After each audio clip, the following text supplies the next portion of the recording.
Hey guys, this is Pixie with Pixie's Brick Shop, and we have Lego here. I have been really slacking the last few months on getting more training videos done with her, so I wanted y'all to see kind of an update of what we've been doing. Come here, Lego. As you can see, she's much bigger than the last video I did. I think I stopped doing videos when she was around 3 months. So she's now about 7.5 months. She has been spayed already because we did a puppy package with Stanford Animals. Most of the time I do tell people that you want to wait until at least a year old, if not more, to spay or neuter your dog, just because a lot of studies recently have found that it's better for them to keep the hormones that they get from having those parts. As far as growth, it can cause a lot of issues. I can't remember all the things, but I remember specifically that hip dysplasia was one that it could help decrease risks of. But I mean, it's kind of like people. As we grow up into adulthood, we need our hormones and everything to be the best people that we are. And to not, have any growing complications. So, basic is if you can wait until they're a year old, a lot of places are even recommending 18 months to 2 years old before getting them spayed or neutered. Then that is optimal. I couldn't wait because I did the puppy package with Stanford Animals. They're a low-cost spay-neuter place. So with the puppy package, she had to be spayed by 6 months of age. So I at least tried to wait until 6 months to get it done. So there's my little talk on spay-neuter. Of course, a lot of people say that they want to get them spayed or neutered before they really come into their hormones and start doing all the things that hormones sometimes causes. Humping, marking, getting out of the yard, aggression, different things like that. That's where it really kind of depends on the dog. Spay and neuter doesn't always help reduce those, and it can actually cause an increase in anxiety and fear and aggression because and some dogs can actually lose their confidence without those hormones. And I don't know the whole science behind it. I did take classes in veterinary technician, but just hang on, I know. I'm doing a little rant. But I mean, it's really dog dependent. That's why it's really important for you to talk to your vet about any kind of anything that you're wanting to do with your pet, because you want to make sure that they're healthy and you're providing their best life for them. So I can talk about statistics all day long, but in the end, you do what's best for your pet. You need to calm down. So as you can see, she's really excited. I have some beef liver treats I just bought today, actually. Apparently she really loves them. So I guess I'll start out with some basics. I know I went over how to teach basics when she was younger, but now we're going to do some when she's older too, and just to show you an update of where she's at. You can see that she's doing pretty good with her sits. Come here. Sit. Girl. And she knows I use the hand signal with my palm up, raising my hand for a sit. As long as we're going to be nice and good about it. There we go. We have been working on mouthiness because she did start getting a little too hyper. So small treats do really well with that. And you just kind of have to hold them to where they can't really get to them. And you just very slowly slip it into their mouths. And it will hurt at first when they do that sometimes. Puppies are still learning their bite inhibition and all that. I'm using some of the tiny treats I wasn't really going to use for training. But eventually they'll learn that when their teeth aren't on you, you can give them a little bit of a treat. Like once they start licking rather than biting, that's when you start give them the treat. So they start learning not to bite your hand they can lick. Now, when it comes to jumping, like she's doing, for the best thing to do that we've been working on is just plain ignoring. Any kind of attention at all can get them riled up and cause them to jump more. You can even walk away from them and constantly ignore them. And ignoring means don't even look at them, because even eye contact can cause ignoring. Of course, when you have treats in your hands, it's only going to work so well. But every time they sit down, instead of jumping on you, you give them a treat. So, or you can even do it with praise. Most of the time I do it with praise for her. So she's being really good. We're gonna give her a treat. And you're teaching her that she gets the attention when she's on the floor. When her feet are on the floor, that's when she gets attention. If she's jumping up on me, she doesn't get the attention. And that's been a slow process for us. She's doing it with me. She's starting to do it with Jay. And she has gotten really good about not jumping up on Kai as much either. So jumping is really hard for her because she's just super excited, a super excitable dog. So then of course if she starts thinking, like right now she thinks, oh well, I jumped and then I sat down, so then I got a treat. So now I'm just going to give her the opportunity as I walk around to calm down and stop jumping.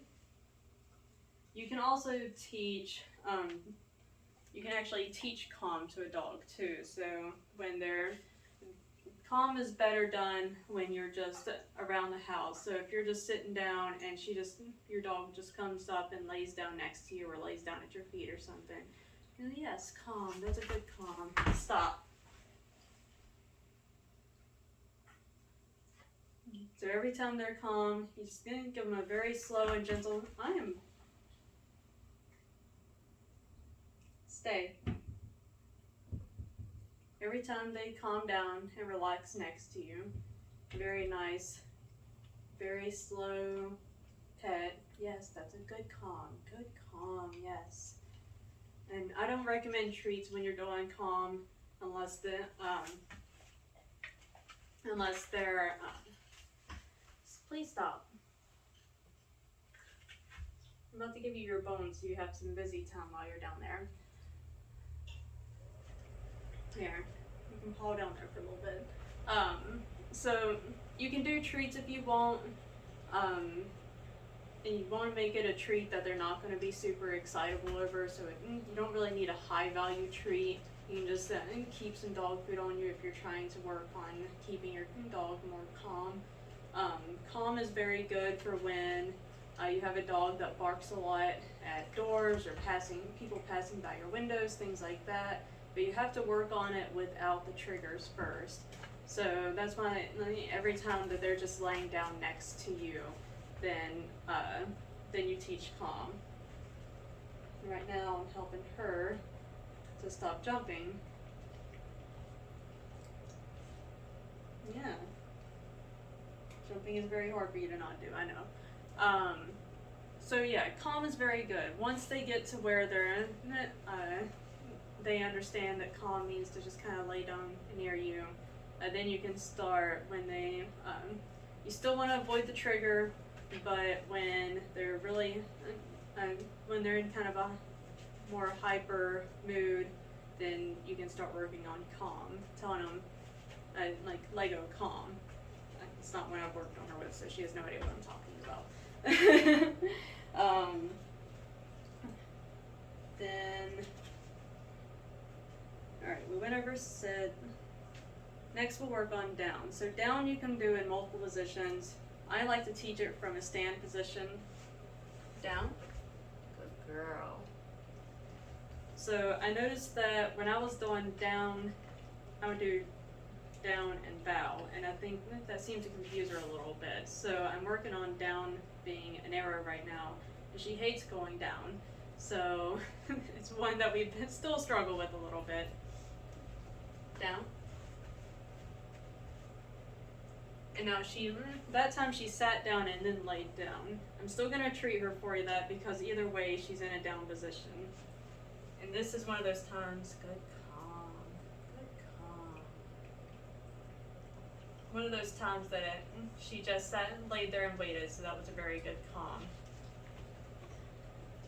So she's in a sit position now, down. Good girl. She knows down really well, but I still have to treat her for it, otherwise she's not going to do it. Down. Down. Good girl.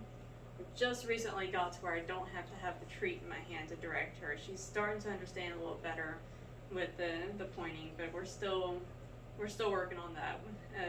In my video of teaching her down before, I think I made a video of it, I had to actually make her go under my leg and crawl to get her into a down position. So some dogs it's easier to teach down to than others. Some are still a little bit of a struggle.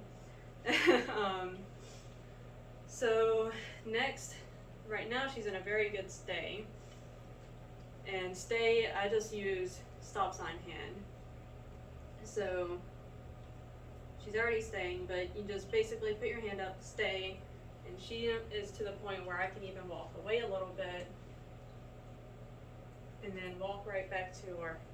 Good girl, good stay. And the whole time she's staying waiting. Now some dogs, the way I had to teach her, Nat, is I had to actually put my hand in front of her face and let her be attracted to the treat, step away, and then step back. Some dogs you can't even do the step away. Sometimes you just have to sit there and let them eat the treat, try and eat the treat out of your hand and then just give it to them and then work your way to a step back. And then eventually you can get to where, stay. You can take one step back and then come right back to them. This is all dependent on your dog's attention span. My friend Vicky, her dog right now is literally to the point where you just have to put your hand in front of his face and let him eat the treat while you're stepping back and going backwards. Stay. With her, I can even turn around. I haven't worked on this one too much, so I'm not going to turn around very much.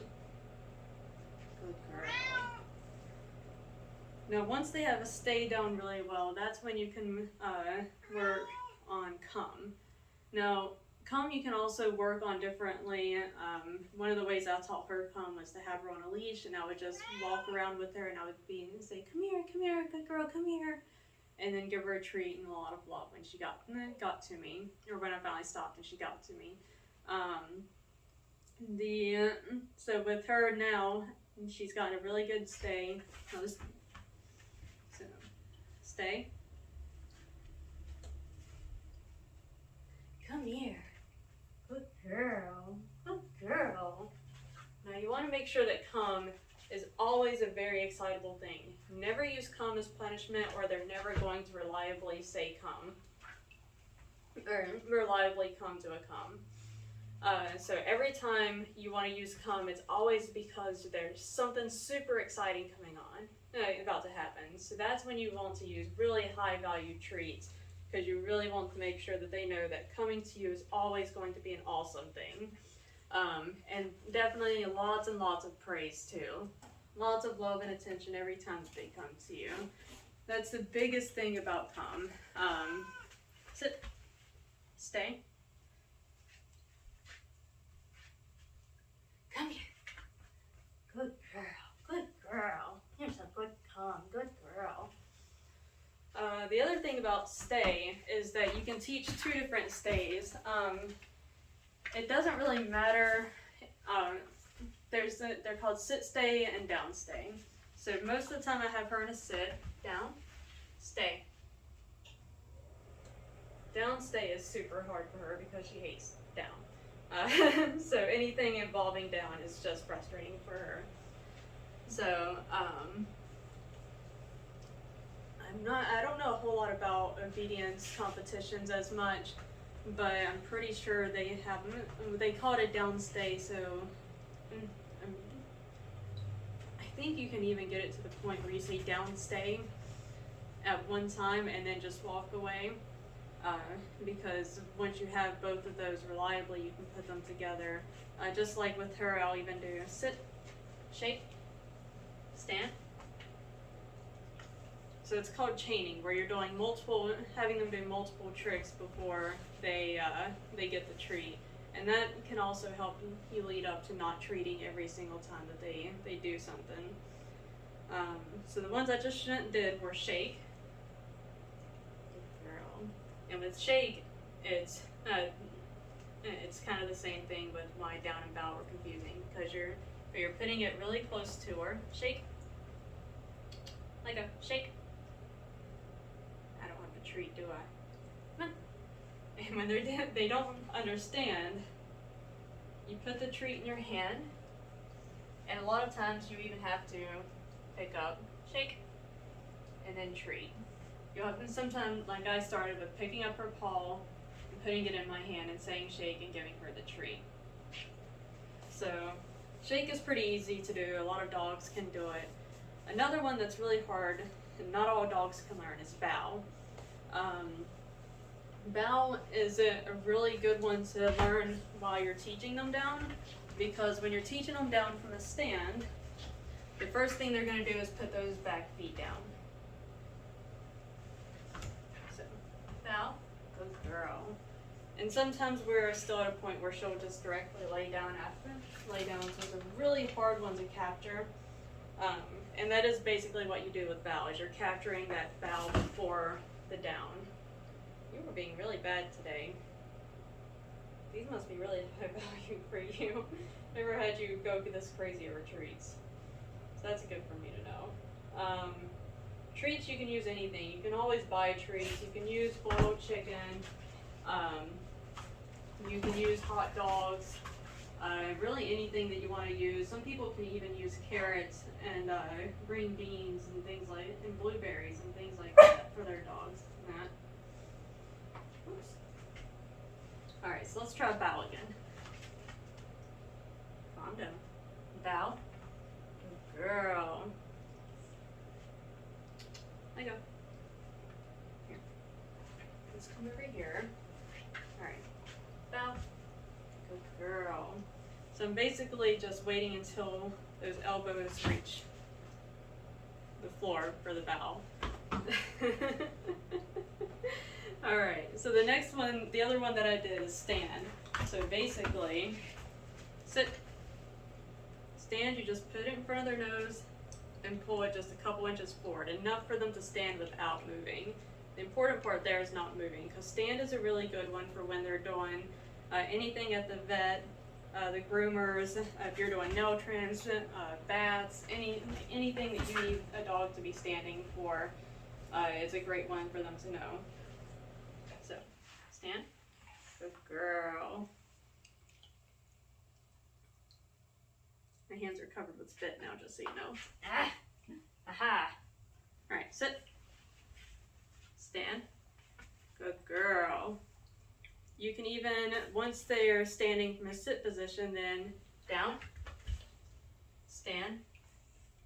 Good girl. It's a good girl, yes. It's a good girl. I know, you're super hyper and I smell like beef livers now. Usually you don't want to do training to the point where they're getting this many treats, but I'm kind of enjoying myself. It's been a while since we've done a good training session. Definitely gotta work on that jumping some more, don't we?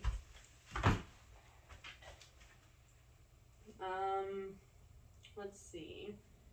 So I don't know if I'm going to be able to get her to do it at this point, because she is so obsessed with these treats right now. Let's see. All right.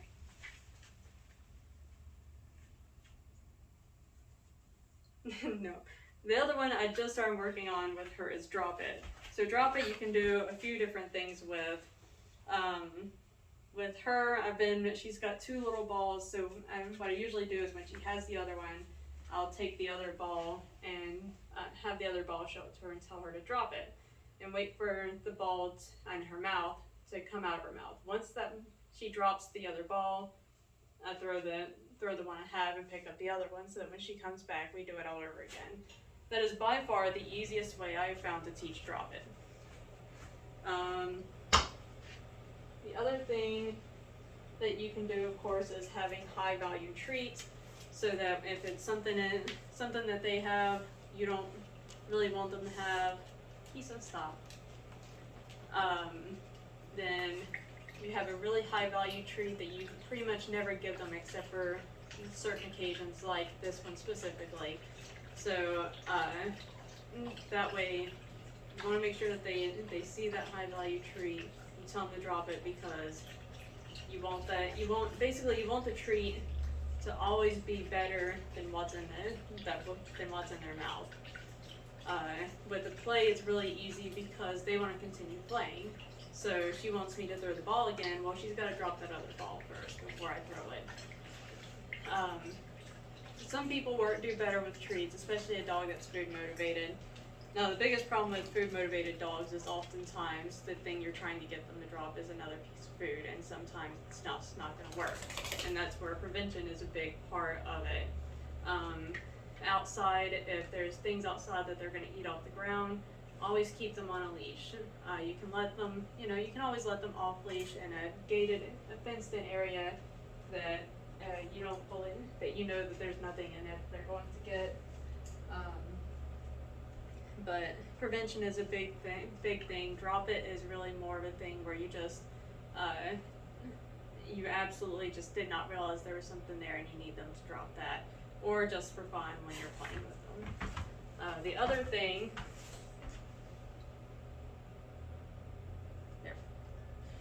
is leave it. So I work on leave it with her all the time because when she was younger, she used to like mulch and concrete and gravel and pretty much anything she could find to put in her mouth. So we worked on leave it a lot, and we actually work on it with the cats too, because one of our cats was a playmate with her. Good girl. Be gentle. And then she got too big and the cat got scared. So we started having to teach them leave it because she still thinks that she can play with the cats. So leave it is pretty much when there's something that they consider high value, like a cat, and she starts, and I can tell when she's caught on to where the cat is. So my first thing when we're outside and I have her on the leash is I'll just keep walking and make her follow me, and that usually distracts her enough. But sometimes when the cats decide to follow us, and that's when I'll say leave it. And as soon as her eyes leave the cat, I'll give her the treat. And then that's when, once they're doing that reliably, they'll start actually even looking at you too. So, I wish I had something else that was high value. You usually don't want to use a high value treat to get them to leave it. You want it to be something that they're never going to be able to have. So like, if she was going after the cat, and I said leave it, as soon as she's looking at me or the treat, I'd give it to her. Here, you have all these little crumbs. Leave it for her, it's really hard to show leave it because it's with her, it's case by case. I might be able to, once we're outside, it's probably going to be an easier time to show you leave it because she's more distracted out there. Drop it I might even be able to do outside as well, which is going to be something I'm working on. This is my first time using my little tripod, so I was really excited about that, and figured it'd be a good time to do a training video now that I have that. So let's see, we've got sit, down, stand, shake, bow, stay, come. Talked about leave it and drop it at least. And jumping. I feel like there was something else I was going to talk about. There is heel, which I don't do a whole lot. Here, here's a toy. Toy. There you go. Toys are also a very good distraction and a very good, if your dog isn't really food motivated but play motivated, you can give them every time they do something, then do a trick, do a little game of tug for a few seconds or something. You can also kind of teach drop it with the toy. So, there you go, drop it. Good girl. Perfect, drop it. There we go. Alright, good girl. I know, now you're just like, you have a treat. You have a treat, I know you do. So that's pretty much it. Potty training is the only thing that we're still kind of working on with her, which most of the time she's been, we haven't had as many issues recently. Did backslide a little bit after she got spayed. We started having more accidents in the house again, so we had to start going back to our basics where she was near me all the time. When she wasn't near me, she was, or I wasn't around. We only use the crate when none of us are here. So she always goes in the crate when we're not here, because between the not fully trusting that she's potty trained yet and the fact that right now she's also teething, so she is chewing up and destroying every single thing she can get a hold of. So crates we just use for that. Even at nighttime, we just close the bedroom door and we'll leave her crate open because she'll sleep in the crate, but sometimes she jumps up on the bed with us and sleeps at her feet. As far as the destroying things, it's mostly management. We keep all of the things that put up that we know she'll get a hold of. Kai's toys stay in his room, Jay's toys stay in his room, except for, we do have a little bit of a mess right now. We have a whole bunch of toys for her to play on play with. Every time we see that she's going for something she shouldn't have, immediately pick up a toy and give it to her. She's still a little bitey with us, and that she stopped for a while on it, so I think that has a lot to do with the teething as well. So again, anytime she starts gnawing us, we pick up a toy and we're playing. Little girl, you tired? And you generally do want to keep training sessions short because it's a lot of mental stimulation, so it does actually tire them out. So you want to make sure that it stays fun, and when it stops being fun for them, that's when you kind of want to end on training. Generally you want to do it beforehand so that they're not exhausted and to the point where training is just a chore for them, because that's going to leave them less likely to want to you got it before I throw it. So it's kind of like anything that you're practicing with. If you practice it too much, you're eventually going to just get tired of it because it becomes a chore, like you have to practice it. So you always want things to be fun, and same thing for them. They want to have fun too. So I think that's really all I have to talk about this time. Hopefully next time I'll be able to go outside. I've still got to test how doing remote video now goes as far as with the ambient noises, with the cars that are passing by constantly and everything, and how well you can hear from what distance. So hopefully I'll be able to go outside soon and start doing some training sessions with her out there. I did have Legos gotten pretty famous on Instagram right now, so I had quite a few places contact me about her being a pet ambassador for them. So we've got some things that I've bought and some free things coming. All that will be posted on Instagram as it gets here. But one of those things is I think I got 4.5 or 6 foot. I can't remember. I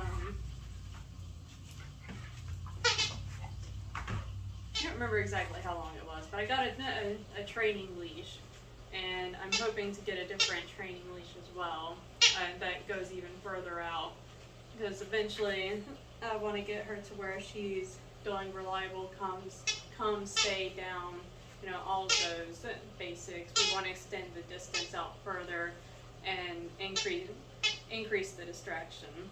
And I'll go more through the distractions, distance, and duration, and everything when I get to that point. But thank you for tuning in. I hope you enjoyed this. I know I just basically went over things that I've already went over before, but if there's anything that I haven't went over in any of my videos that you're really interested in, if there's any issues that you're having with your own dog that you would really like to learn more about, just leave a comment. Let me know. There's a lot of things that I can go over. Anything that I don't know, I can look up. And I still have some dog training contacts too. So stay positive, stay happy. If you like the videos, please subscribe. And thank you so much for tuning in.